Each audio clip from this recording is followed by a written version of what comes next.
So it's debate night, and welcome to debate night. A lot of people have been waiting for this. I know I have. No drinking tonight, no drinking game, not enough alcohol left in the country, and our medical professionals most certainly overworked as it is. Here to give us the pre debate thoughts, what to look for, what we might see.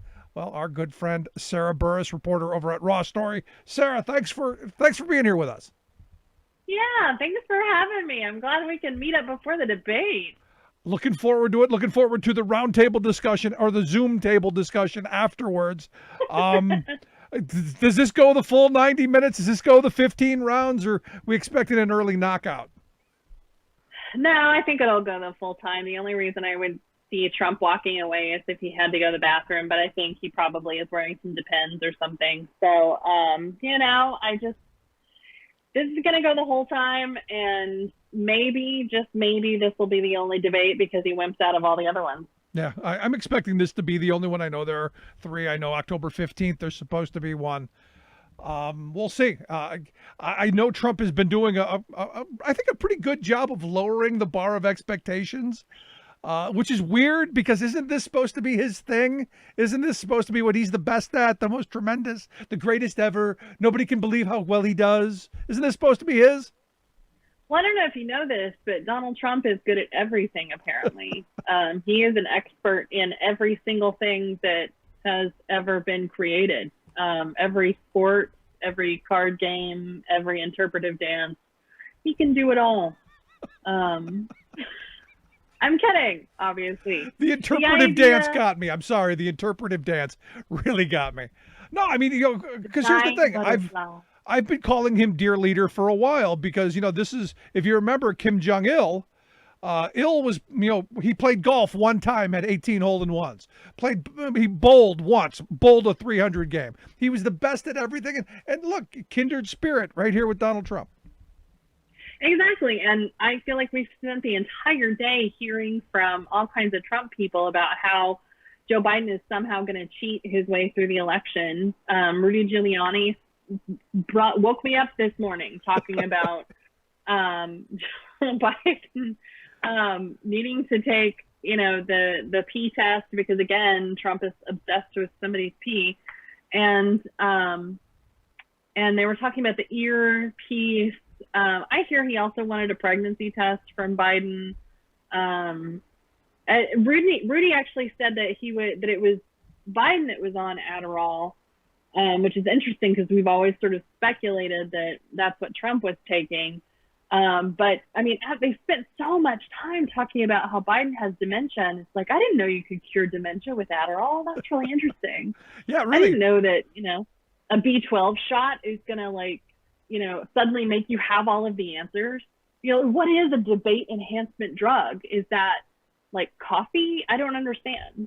Yeah, I'm with you. But, it's one of those things where he doth protest too much. Seems like a lot of projection, seems like a lot of looking in the mirror going, this is our guy. We better figure out how to throw him some shade. And, pointing the finger at Biden is a pretty good way of doing that. Yeah, I think, and I think, too, the idea that, this is supposed to be a Fox News audience, right? This is supposed to be a friendly place for Trump.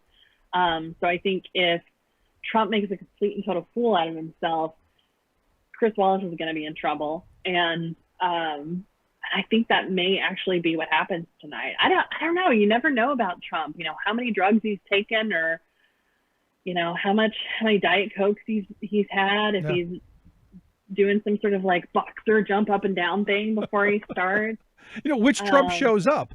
Is it the one that they can keep focused, keep on message a little bit, and kind of not go completely cuckoo like he does sometimes, and where he just starts rambling? Who knows what the hell he's saying? Or like, and I said, like adjusting his teeth. Yeah, and I said the other day, I go, if he starts rambling, if I'm prepping Biden, I'm to the moderator going, he can have my time. Just keep going. Oh yeah, you're on a roll there, right? buddy. Exactly. Keep going. Yeah.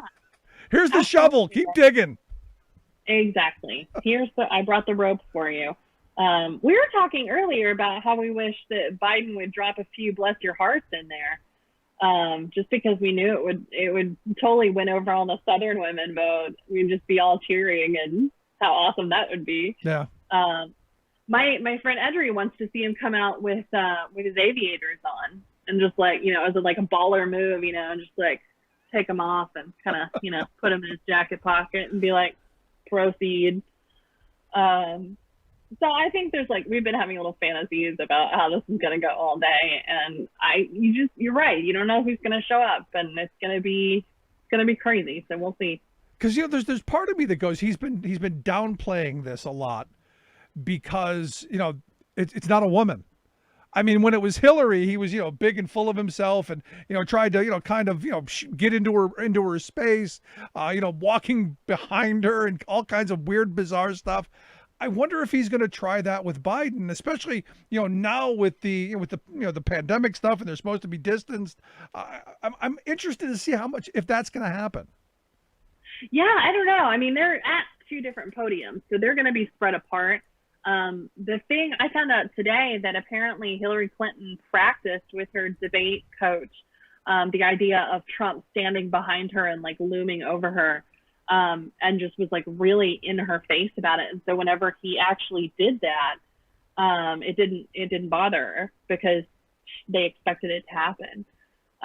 So I'm really curious how much Biden has been preparing and what, can you imagine just like sitting there in debate prep and having to look at Biden and just scream wrong, lies, or like random stuff like that, like that Trump would do.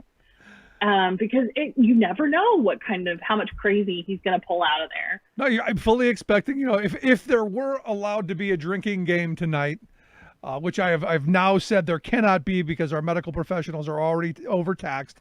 But Sleepy Joe's coming out. Those things are coming. And imagine, you're right. I mean, just standing there screaming, that's your Sleepy Joe again. What's Sleepy Joe doing? How do you? He's going to talk about Ukraine. He's going to talk about China. He's going to. Oh, I don't know. He'll whip out a bunch of weird things. It's the interrupting, though, that he is just so obsessed with. He cannot let something slide. The second somebody says something, he's got to jump in and respond.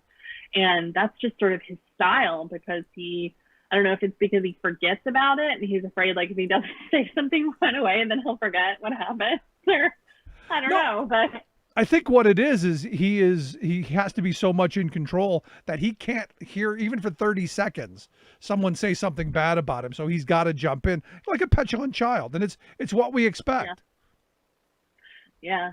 I don't know if you saw too the guests that they're bringing tonight. Joe Biden is bringing the daughter of the guy who died from COVID, and then whenever she came on and did the thing at the DNC saying my father's only pre-existing condition was trusting Donald Trump. She's going to be there tonight, which I think is really cool. I really was hoping that he would bring all of Donald Trump's accusers, but I heard that they didn't have enough space in the audience. Get them on the Zoom call off to the side. Personally, I don't know if you saw the Vote Vets ad today that dropped with Sully Sullenberger. Wow. Yeah. There's something about him. I mean, he just seems very steady and logical, and I love that guy just because I trust him. I feel like the country kind of trusts this guy. He, in a crisis, he was the guy you want to turn to, and he did everything right and saved a whole bunch of people. And so when you see these ads of people like that, it's really powerful. I think a lot of the Vote Vets ads have been really amazing from, all kinds of veterans who have faced off in wars and who have talked about how they don't trust Donald Trump. And, obviously he's not going to have their back whenever it comes to the scam that Russia tried to pay a bunch of Taliban soldiers to kill Americans. And I think people don't trust him for whenever they come home, and they need the VA to, help them recoup and recover. Yeah, I mean, when I looked at that ad, Sullenberger hit on, he trained his entire life for that one moment.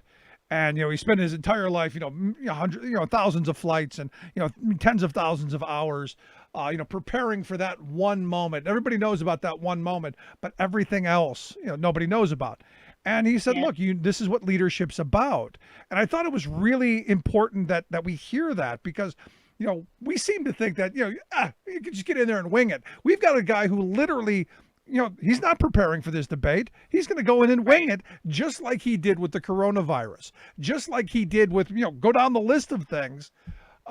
There's no prep here. I'm sorry. There's no expertise here. And now we find out with the tax returns, he's really a shitty businessman. I mean, who's lost tons of money. An astounding amount of money. He may end up having to file for bankruptcy. If he gets reelected, he may be the first president in history to be foreclosed on. It's basically what Hillary Clinton said. Like, this is not a test, right? Like, this is the real deal. We're not testing the emergency broadcast system. This is actually happening. And so we need to elect somebody who is going to be able to show up, during that 2:00 phone call. And obviously Donald Trump's not going to answer the phone at 2 a.m. He's going to pass it off to somebody else. There was the old Trump staffer who said today on MSNBC she couldn't get Mark Meadows to answer the phone whenever she was trying to talk to him about coronavirus stuff. So this is not the kind of White House that we need to be able to survive right now with all of this happening. Yeah.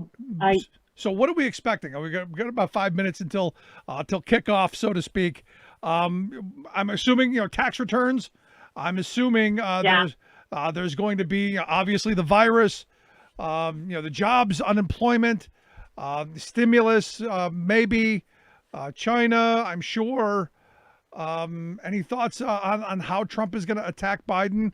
I got to think he's going to go really, really low, but I'm curious your thoughts. Yeah. I think he's going to go full Ukraine. I think going after Hunter is going to be a big part of it, because he wants to rattle Biden. And anytime you go after Biden's family, it's just like, step back. So I know that they probably have rehearsed that a million times, so that, Biden is instead going to give a very uncomfortable smile and shake his head and then come after him verbally.